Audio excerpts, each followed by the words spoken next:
चुम्मा चिपक के लेता हूँ। हाँ पांडे जी का बेटा हूँ, चुम्मा चिपक के लेता हूँ।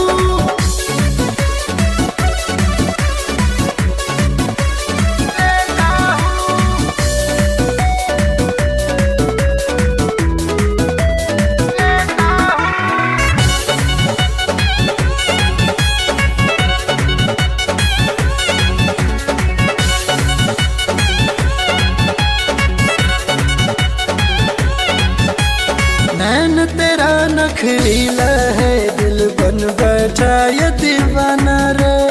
डालना ऐसे गाना मुझ पे, खोज के नया बहाना रे, खोज के नया बहाना रे।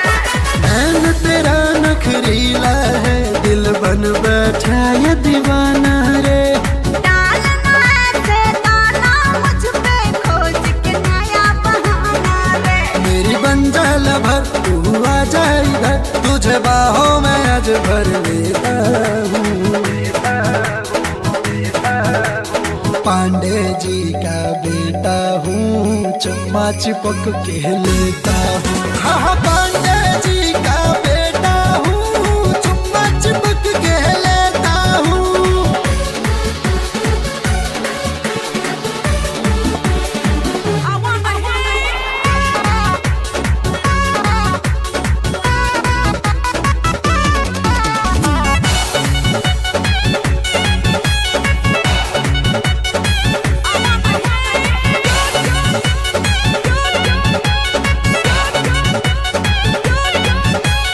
हॉट फिगर दिखला कर क्या तू जिगरे को ललचाएगी।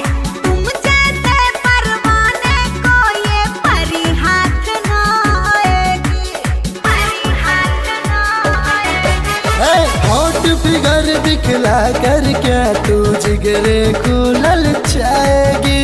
तुम जैसे परवाने को ये परी हाथ ना आएगी। तेरे होठों का जाम कर दे मेरे नाम, ये ऑफर मैं तुझको देता हूँ। पांडे जी का बेटा हूँ, चुम्मा चिपक के लेता हूँ। हाँ पांडे जी का